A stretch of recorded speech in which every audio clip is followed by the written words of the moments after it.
Channel current affair updated. This is Devashish Awasthi. जैसे आपको पता होगा we are dealing with 10 AM daily series. तो आज का लेक्चर नंबर 59 है और आज देखते हैं कौन कट ऑफ क्लियर कर पाता है, क्योंकि आज का कट ऑफ होने वाला है 9 मार्क्स। तो 9 मार्क्स कट ऑफ है, तो डिफिकल्ट कट ऑफ है। एक गलती सिर्फ आपकी यहाँ पे हो सकती है, इससे ज्यादा आप करेंगे तो आप कट ऑफ से बाहर हो जाएंगे।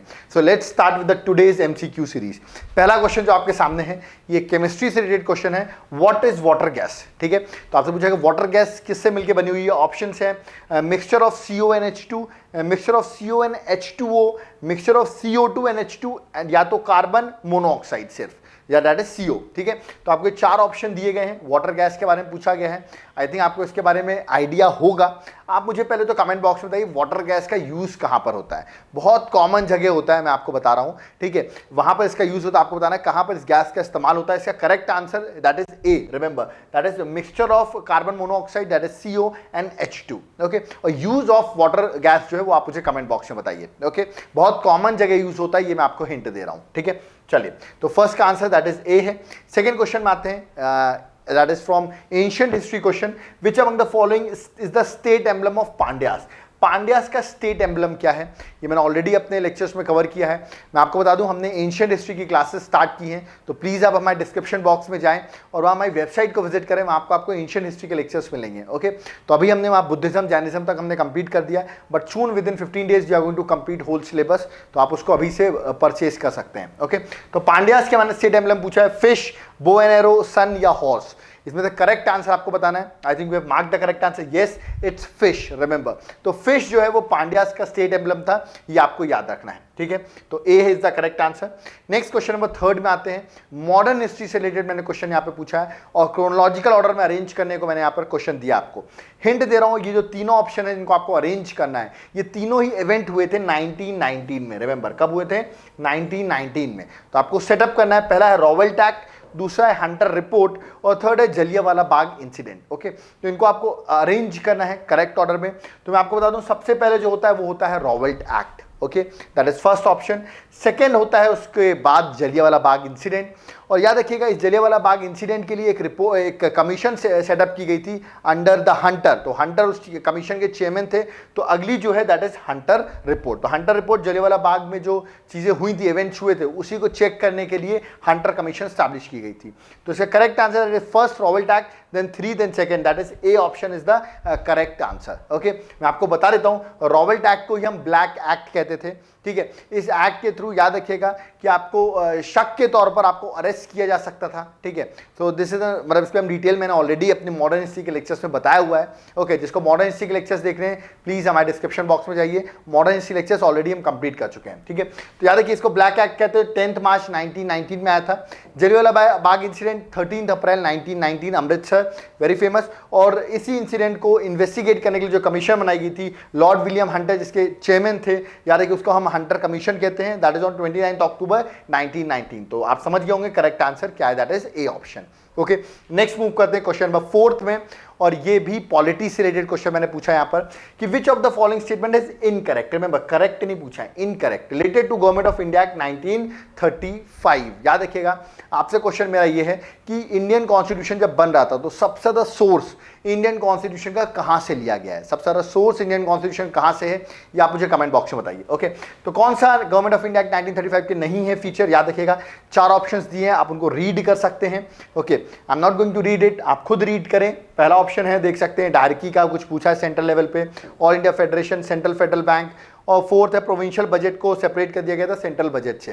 तो which is not the statement, I think you have marked the correct answer. Yes, it's A D. Remember क्योंकि ये जो एक्टिविटी हुई थी ये 1919 के एक्ट के थ्रू हुई थी, that is Montagu claims for reform जो हुआ था 1919 में, उसके थ्रू इसको सेपरेट किया गया था। रेस्ट जो 3 पॉइंट्स है they all are the features of Government of India Act 1935।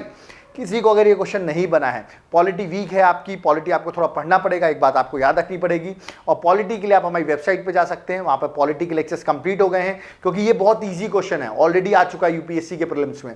और ऐसे क्वेश्चन नहीं बनना मतलब अपना बेसिक कहीं ना कहीं लैक कर रहा है। ओके, तो उसका आपको स्ट्रॉन्ग करना है, देन आप क्वेश्चन सॉल्व करोगे तो आपको ज्यादा मजा आएगा। तो करेक्ट आंसर इसका डी है। रिमेंबर, तो डी करेक्ट आंसर मैंने बताया 1919 के एक्ट से डी वाला पॉइंट आया था, not through 1935। Okay, next question number 5, ये मैंने आपसे एक तरीके से एनवायरमेंट का कह सकते हो या वर्ल्ड ज्योग्राफी का क्वेश्चन है। क्वेश्चन यहाँ पर एक ग्रासलैंड मैंने पूछा है, पेम्पास, ये कहां पर लोकेटेड है। ऑप्शन है South Africa, South America, Australia या यूरोप। इंपॉर्टेंट ग्रासलैंड है, मैं आपको बता दूं, हिंट दे रहा हूं, it's an temperate grassland, not tropical grassland, temperate grassland है। याद रखिए करेक्ट आंसर है that is South America. Remember pampas are located in South America. तो आप कहेंगे सर साउथ अमेरिका में कहां पर लोकेटेड है, तो देख सकते हैं पैम्पास यहां पर आई थिंक मैंने मेंशन कर रखा है, लेट्स फाइंड इट आउट, नहीं मेंशन किया है, ओके। तो याद रखिएगा साउथ अमेरिका में लोकेटेड है, ठीक है, पैम्पास, ये आपको याद रखना है। और ट्रॉपिकल ग्रासलैंड्स की अगर बात की जाए, ठीक है, तो अफ्रीका में सवानास है, ओके, ब्राजील में कैंपोस है, वेनेजुएला में लानोस है, रिमेंबर, ठीक है। और पैम्पास तो मैंने आपको बताया दैट इज एट, देखिए यहाँ पे मेंशन, अच्छा ये मेंशन है, मैंने लिखा है ना, पैम्पास अर्जेंटीना में है, मैंने बताया ना, वो ग्रासलैंड है जो कि temperate grassland is located in Argentina, okay. Then याद रखिएगा दैट इज अमेरिका की बात करें तो वहाँ पे प्रेरीज है, अफ्रीका में वेल्ड है, एशिया में स्टेपे है, ओके। एंड देन एक और है ऑस्ट्रेलिया में डाउन्स। रिमेंबर ये यहां पर मेंशन है, डाउन्स जो है ये भी एक टेम्परेट ग्रासलैंड है जो कि ऑस्ट्रेलिया में है, ओके। तो आपको याद रखना है, ये भी पूछा सकते हैं, मैंने अभी पैम्पास पूछा और भी आपसे पूछा सकते हैं। इसका पीडीएफ आपको ऑलरेडी अवेलेबल हो जाएगा, एंड में मैं आपको बताऊंगा, हमारे व्हाट्सएप ग्रुप पे इसकी पीडीएफ आपको अवेलेबल हो जाएगी। तो ये सारे ग्रासलैंड्स आपको याद होने चाहिए, ट्रॉपिकल भी और टेम्परेट भी, ओके। तो करेक्ट आंसर यहां पर था that is South America, location थी अर्जेंटीना, ओके। नेक्स्ट क्वेश्चन में आते हैं, ये भी क्वेश्चन अपना वर्ल्ड ज्योग्राफी से रिलेटेड है। क्वेश्चन पूछा गया कौन सा डेजर्ट है जो कि साउथ अमेरिका में लोकेटेड है, ओके। आपके सामने 4 डेजर्ट्स के ऑप्शंस हैं, which is the following desert located in South America, okay? I think option देखते ही आपने करेक्ट आंसर मार्क कर जाओगा, yes the correct answer C, that is Atacama desert, remember। तो रेस्ट ये जो 3 डेजर्ट बचे, आप मुझे कमेंट बॉक्स में बताइए ये किस कॉन्टिनेंट में लोकेटेड है, ओके। तो पहला A, B और D, ये तीनों आपको मुझे बताना है कि लोकेटेड किस कॉन्टिनेंट में है, ओके। और Atacama desert is located in South America, remember. तो करेक्ट आंसर है that is C, okay. Next move करते हैं क्वेश्चन नंबर 7 में, और क्वेश्चन नंबर 7 भी वर्ल्ड ज्योग्राफी से रिलेटेड क्वेश्चन है। पूछा गया कॉफी पोर्ट हम किसको कहते हैं, वर्ल्ड का कॉफी पोर्ट किसे कहा जाता है। ऑप्शन है Rio de Janeiro, Santos, Buenos Aires या सैंटियागो, ठीक है। These are the 4 options. Coffee port directly मैं बता दूं ये MPPCS का क्वेश्चन है, MPPSC में आ चुका है क्वेश्चन, ठीक है। इसका करेक्ट आंसर है दैट इज बी, सैंटोस। बता दूं सैंटोस जो है ब्राजील में, ब्राजील साउथ अमेरिका में लोकेटेड है, वहां पर सैंटोस पोर्ट है, ठीक है। तो उस जिसको हम कॉफी पोर्ट भी कहते हैं, ठीक है। आपको मुझे कमेंट बॉक्स में बताना ब्राजील के प्रेसिडेंट कौन है। वो रिसेंटली अभी ब्राजील के प्रेसिडेंट को कोरोना पॉजिटिव आ गए थे, तो न्यूज में है, तो आप मुझे बताइए who is the president of Brazil, okay, comment box में बताइए, ठीक है। तो इसका correct answer that is Santos port, okay. Next question number 8 में आते हैं, again related to static modern history question, that is Gandhi of Bihar किसे कहा जाता है, who among the following is known as Gandhi of Bihar. Options आपके सामने हैं, I think you can read दो स्टेटमेंट। जेपी नारायण आपने नाम सुना होगा, बहुत फेमस पर्सनालिटी हैं। राजेंद्र प्रसाद, इनका भी सुना होगा आपने। तो who is known as Gandhi of Bihar, okay. जिन्होंने जेपी नारायण आंसर लगाया दैट इज रॉन्ग, रिमेंबर इसका correct answer that is doctor Rajendra Prasad. So remember doctor Rajendra Prasad is known as Gandhi of Bihar, Bihar के फेमस पर्सनालिटी हैं, ये आपको पता होना चाहिए, okay. He is the first president of India also, okay. तो इसका आंसर था that is A. Next question number 9 में आते हैं, और ये मॉडर्न हिस्ट्री का क्वेश्चन है, थोड़ा टिपिकल हो सकता है अगर आपने मॉडर्न हिस्ट्री डिटेल में नहीं पढ़ी है।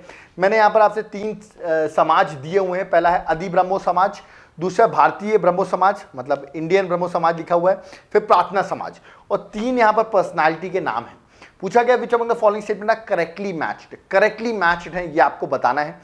प्रार्थना समाज आत्माराम पादुराम, तो आपको पता होना चाहिए क्या ये मैच करेक्ट है। केशव चंद्र सेन जो है भारतीय ब्रह्मो समाज, और देवेंद्र नाथ टैगोर याद रखिए दैट इज आदि ब्रह्मो समाज। तो आपको मार्क करना है, that is an easy question I could say. अगर आपने मेरे मॉडर्न हिस्ट्री के लेक्चर्स देखे हैं, नहीं देखे हैं, डिस्क्रिप्शन बॉक्स में जाएं, मॉडर्न हिस्ट्री के लेक्चर्स वेबसाइट को विजिट करें, मॉडर्न हिस्ट्री के लेक्चर्स सारे अवेलेबल हैं, वहां पर ये ईजी हो जाएगा आपके लिए। इसका correct answer that is D, all of the above. याद रखिए एकदम सारे ही करेक्टली मैच है, 1 2 3 all are the correctly match, okay. तो आप मुझे कमेंट बॉक्स में बताइए ब्रह्मो समाज की किसने, who is the founder of Brahmo Samaj, okay. क्योंकि मैंने आदि ब्रह्मो समाज लिखा है, भारतीय ब्रह्मो समाज लिखा है, तो आपको मुझे कमेंट बॉक्स में बताना एक्चुअली ब्रह्मो समाज के फाउंडर कौन थे, ओके। तो इसका correct answer that is D. Last question में आते हैं, क्वेश्चन नंबर 10, और ये क्वेश्चन अपना ज्योग्राफी से रिलेटेड क्वेश्चन है। क्वेश्चन मैंने एक सैटेलाइट का नाम लिखा है और पूछा है सैटेलाइट जो है किस प्लैनेट का सैटेलाइट है। याद रखिएगा गायनामेड की बात की है ना। तो गायनामेड की बात की, तो ये जो सैटेलाइट है ये एक सैटेलाइट है ऑफ विच प्लैनेट? ऑप्शन है सैटर्न, मार्स, नेपट्यून या जुपिटर। ओके, तो करेक्ट आंसर आपको मार्क करना याद रखिए, it's the largest satellite also, remember. तो इसका correct answer that is D, Jupiter. तो आपको ये पॉइंट याद रखना है कि Jupiter is the correct answer. और बता दूं the satellite of Jupiter is the largest satellite in the solar system.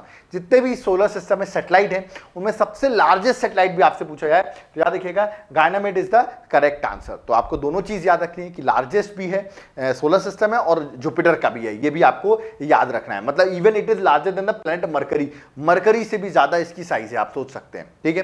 तो that is the correct answer. Okay, so we have done with the 10 AM daily series. Okay, अब आप लोग के दिमाग में डाउट होगा सर अगर इसकी पीडीएफ हमको चाहिए तो कैसे मिलेगी? हमारे व्हाट्सएप ग्रुप को ज्वाइन करें। व्हाट्सएप ग्रुप का नंबर नीचे यहाँ पर मेंशन है, दैट इज 9098676936।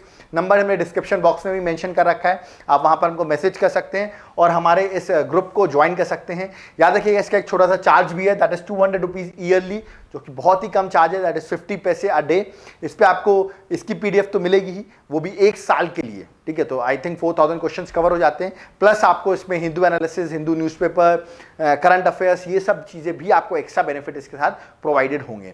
तो अगर आपको हमारी सीरीज पसंद आ रही है, हमारे व्हाट्सएप ग्रुप को जरूर ज्वाइन करें और पसंद आए तो प्लीज़ लाइक का बटन जरूर दबा दें। प्लस जो मैंने आपसे क्वेश्चंस पूछे हैं कमेंट बॉक्स में जरूर कमेंट करें, हम उन क्वेश्चंस को जरूर चेक करेंगे। ओके, और आपको कोई डाउट क्वेरीज है तो प्लीज़ कमेंट बॉक्स में जरूर अपनी डाउट क्वेरीज लिखें।